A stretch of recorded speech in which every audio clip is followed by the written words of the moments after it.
नमस्ते बच्चों, SLT take and YouTube channel पर आप सभी का स्वागत है। बच्चों, आज के इस वीडियो में हम प्रश्नावली 12.1 का तीसरा सवाल हल करेंगे। इससे पहले के वीडियो में हमने पहले और दूसरे सवाल को हल कर लिया है। साथ ही जो घातांक से संबंधित नियम हैं वो भी हमने देख लिए हैं। तो यदि आपने वो दो वीडियो नहीं देखे हैं तो उनका लिंक आई बटन और डिस्क्रिप्शन में दिया हुआ है, वहाँ से आप उन वीडियो को देख सकते हैं। उसके बाद में इस वीडियो को देखें। तो वीडियो शुरू करें उससे पहले आप इस सेशन को लाइक कर दीजिए, अपने अन्य साथियों को शेयर कर दीजिए और चैनल को अभी तक आपने सब्सक्राइब नहीं किया है तो इस चैनल को भी सब्सक्राइब कर लीजिए, जिससे प्रत्येक वीडियो की सूचना आपको मिलती रहे। अब चलिए शुरू करते हैं हमारी आज की क्लास। देखिए इस प्रश्नावली का पहला सवाल। तीसरे सवाल में पहला पार्ट दिया गया है, मान ज्ञात कीजिए। सवाल है इसमें हमें क्या ज्ञात करना है, मान ज्ञात करना है। तो पहले पार्ट है उसमें दिया गया 3 की घात 0 प्लस 4 की घात -1 गुणा 2 की घात 2। तो सबसे पहले हम इस कोष्टक वाली जो संख्या है उसको सरल करेंगे। तो 3 की घात 0 का मतलब होता है 1 और प्लस यहाँ 4 की घात -1 दे रखी है, तो इसको धनात्मक रूप में लिखने के लिए 1/4 लिखेंगे। तो ये हो जाएगी आपकी धनात्मक और फिर गुणा 2 की घात 2। अब देखिए ये जो 1 है इसके नीचे आप 1 मान लीजिए और ये हो गई अब भिन्न वाली संख्याएं। तो जब भिन्न वाली संख्याएं हैं उनको सरल करते हैं तो इनके दो तरीके हैं। एक तो आप इनका क्रॉस मल्टीप्लाई करके योग कर दीजिए और फिर बटा वाली संख्या बटा में लिख दीजिए, या फिर आप इनके एलसीएम लेकर के भी सरल कर सकते हैं। तो 4 और 1 का एलसीएम आएगा 4, फिर 4 में 1 का भाग देंगे 4 आएगा और 4 को 1 से गुणा करेंगे तो आएगा 4। फिर 4 में 4 का भाग देंगे 1 आएगा और 1 को 1 से गुणा करेंगे तो आएगा 1। ठीक है। और गुणा 2 की घात 2 का मतलब होता है 2 दूनी 4, यानी 2 है वो स्वयं से 2 बार गुणा होगा, तो 2 की घात 2 की जगह हम लिख देते हैं 4। फिर देखिए यहाँ 4 और 1 का योग करेंगे आएगा 5 और ये बटा 4 गुणा 4। तो अब ये 4 से 4 कैंसिल हो जाएगा और आंसर क्या आएगा आपका 5। तो इस पहले पार्ट का आंसर आपका 5 आएगा। ये जो सूत्र हैं उनको आप यहाँ आगे ब्रैकेट में लिखते जाएं, क्योंकि 1 की घात 0 का मतलब होता है 1। और इसी तरह से किसी भी संख्या के अगर माइनस घात दी हुई है तो उसको हम इस तरह से लिखते हैं धनात्मक बनाने के लिए बटा के रूप में। तो ये 2 सर्वसमीकरण इसमें काम में आई हैं, वो आप यहाँ बराबर में इनको लिखते जाए।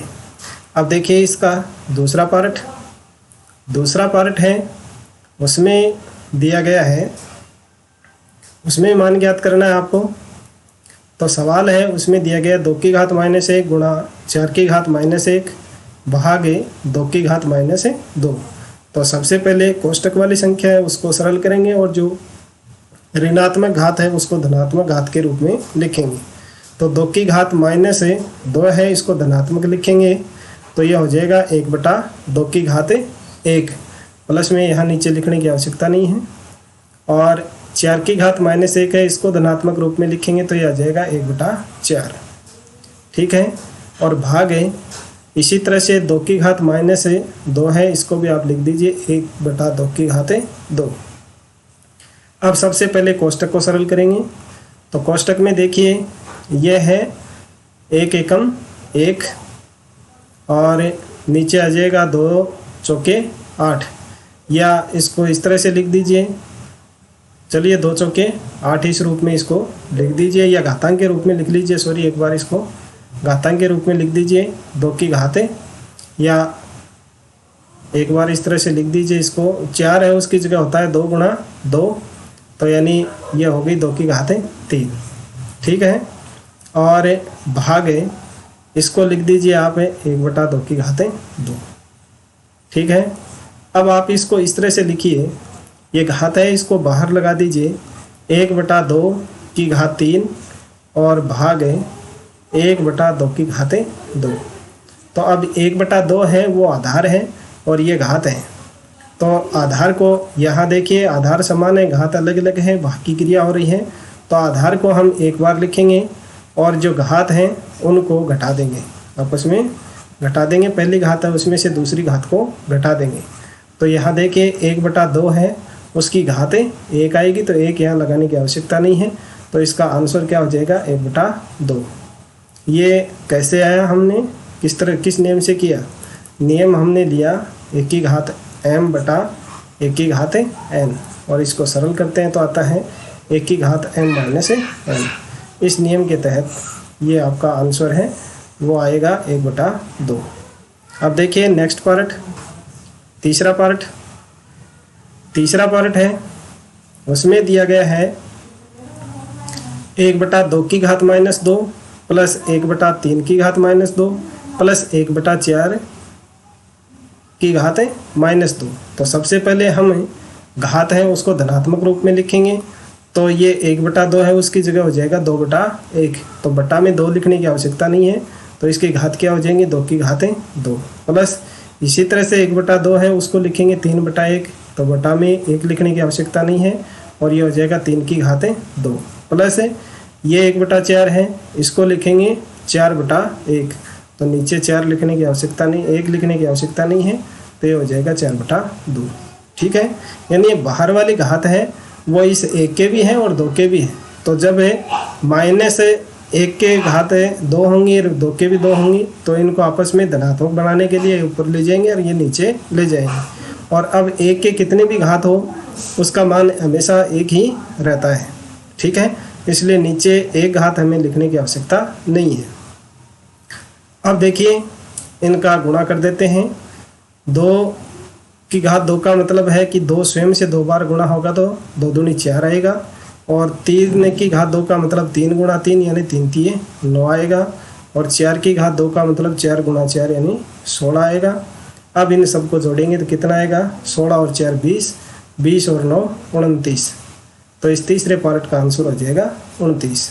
ठीक है, अब देखिए नेक्स्ट तीसरे प्रश्न का चौथा पार्ट है उसमें दिया गया है 3 की घात -1 प्लस 4 की घात -1 प्लस 5 की घात -1, और फिर इन सब की घात है 0।